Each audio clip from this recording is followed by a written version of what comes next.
Oi, pessoal!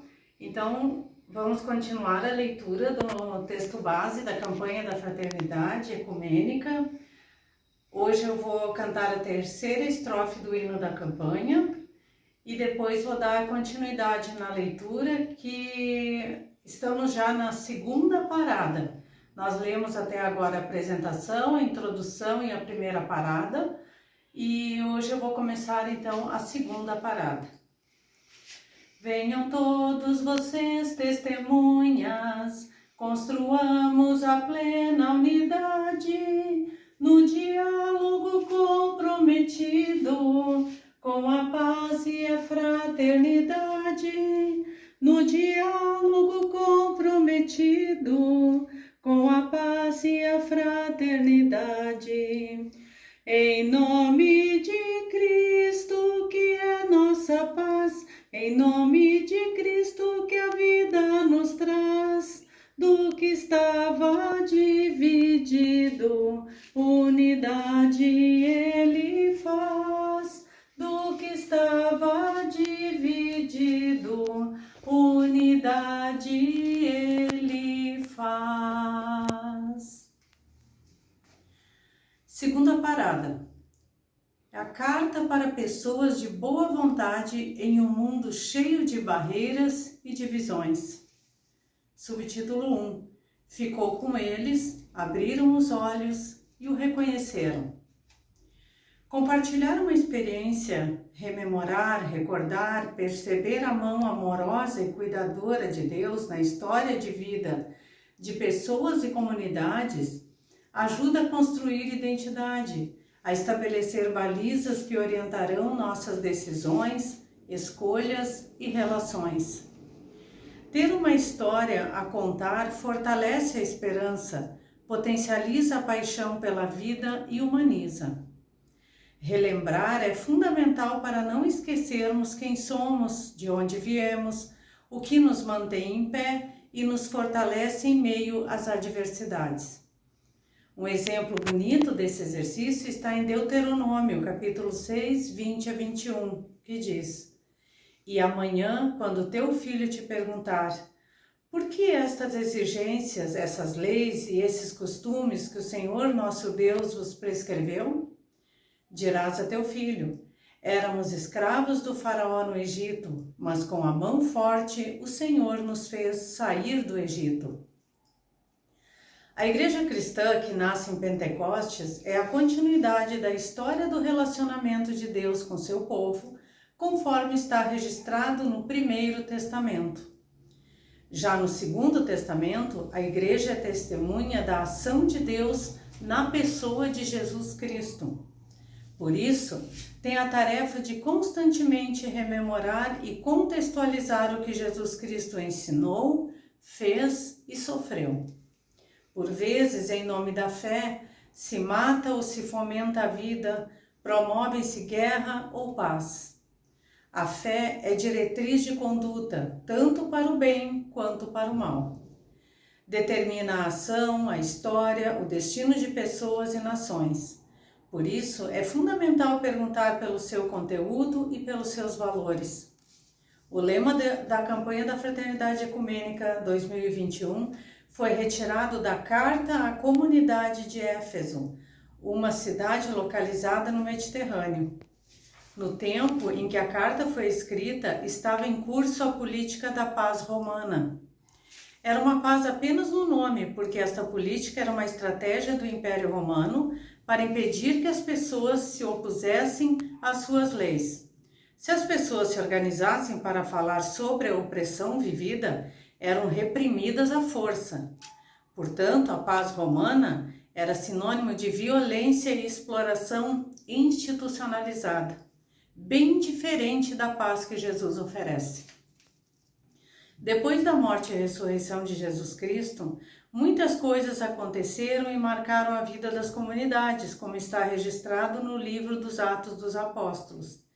Entre adesões, conflitos e perseguições, o Evangelho se espalhou por todo o território do Império. Havia no interior das comunidades um problema grave, que era a forte tensão entre as pessoas cristãs oriundas do judaísmo e as vindas de outras etnias, culturas e religiões chamadas de gentios. Quando alguém assumia a mensagem do Evangelho, se comprometia com um novo modo e sentido de vida que não se orientava mais pela violência, pelas hierarquias e pelas exclusões e discriminações. A opção pelo Evangelho trazia consigo a busca pela compreensão mútua e um processo de conversão. Era muito mais do que uma expansão geográfica do cristianismo da Palestina para outras regiões do Império Romano. As cartas paulinas testemunham o enorme esforço para a realização desse avanço através da tentativa de entender, em cada momento e circunstância, qual é a vontade de Deus. Além de Paulo, muitas pessoas contribuíram para o avanço na compreensão mútua entre os diferentes cristãos e cristãs da igreja primitiva. Entre elas destacamos Tecla, Barnabé, Áquila, Lídia, Priscila, Apolo, Timóteo, entre outros.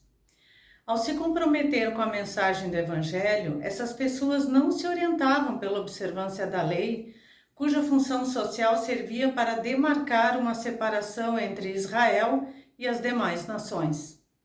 As pessoas que aceitavam o Evangelho derrubavam o muro da separação e construíram um mundo de comunhão na gratuidade do amor de Deus, que acolhe e perdoa. Em 68 d.C., guerras civis começam a surgir pelo Império. Nessa ocasião, Nero era o imperador. Sob seu domínio, 3 acontecimentos foram marcantes. 1. A perseguição a pessoas cristãs em Roma. 2. O levante e o massacre dos judeus em várias partes do Império, principalmente no Egito. E 3. A Revolução Judaica na Palestina em 66 d.C., que levou à brutal destruição de Jerusalém pelos romanos 70 anos depois de Cristo. Nesse contexto, os judeus e cristãos perderam direitos, corriam risco de vida e alguns foram martirizados. A razão do martírio era a adesão incondicional à causa de Jesus, que conflitava com o projeto de dominação do império. O livro dos Atos dos Apóstolos mostra que quem sentia seus interesses prejudicados pelo novo modo de vida das pessoas cristãs conseguia mobilizar as instituições do Império contra quem assumia o Evangelho. As pessoas que abraçavam a fé em Jesus Cristo eram minoria e, mesmo assim, representavam uma ameaça para o Império. Por essa razão, todos os apóstolos, exceto João, foram martirizados e também muitas mulheres por causa de seu testemunho.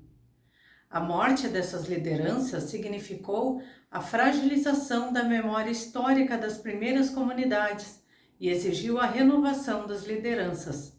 No entanto, essas novas lideranças tinham pouco conhecimento histórico do movimento de Jesus, o que gerou uma busca para registrar toda a memória e mantê-la viva na oração comunitária. Depois do ano 70 d.C., por causa da migração e do comércio marítimo, foi surgindo no Império Romano um conjunto grande de novas doutrinas e religiões que misturavam diferentes tradições religiosas. Esse cenário cultural e religioso diverso causava instabilidades. As comunidades cristãs viviam nesse contexto plural. Também entre elas, essas novas formas de experiência de fé provocavam tensões e conflitos. Para agravar essa situação, que já não era fácil, separado dos judeus, os cristãos tornam-se alvo de perseguições cada vez mais fortes por parte do Império Romano. No fim do primeiro século, sob o governo de Domiciano, os cultos de mistério e o cristianismo são declarados religião ilícita. As comunidades cristãs eram diferentes entre si, mas partilhavam a crença de que Jesus de Nazaré, o Cristo, é o Filho de Deus. As histórias do Segundo Testamento indicam que as pessoas viviam a expectativa do fim do mundo em solidariedade e partilha. Elas tinham como horizonte a necessidade de estabelecer a comunhão entre as diferentes comunidades, socorrendo umas às outras nas necessidades. A vida em comunidades e a convivência com a estrutura do mundo greco-romano começaram a ameaçar a fidelidade ao projeto proposto pela evangelização do apóstolo Paulo. Surgiram conflitos internos e externos. As comunidades da Ásia Menor, formada por pessoas cristãs oriundas do judaísmo e por grupos de pessoas originárias de religiões politeístas, enfrentavam o desafio de conviver pacificamente. Apenas assim poderiam ser respeitadas pelas pessoas que não pertenciam à comunidade cristã. O apóstolo Paulo várias vezes orientou as primeiras comunidades a viver a unidade na diversidade. Podemos ler uma dessas orientações na carta aos Gálatas. 2 pontos. Não há judeu nem grego, não há escravo nem livre, não há homem nem mulher, mas sois um em Cristo Jesus.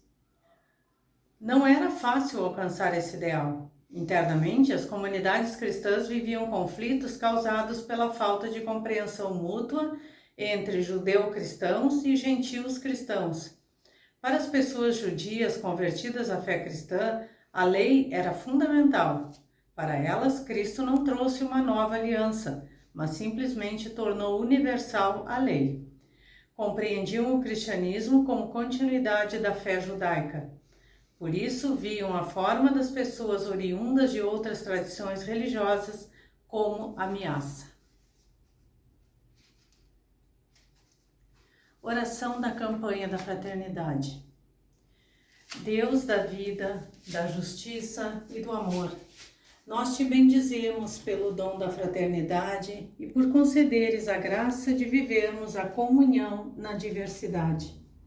Através desta campanha da fraternidade ecumênica, ajuda-nos a testemunhar a beleza do diálogo como compromisso de amor, criando pontes que unem em vez de muros que separam e geram indiferença e ódio.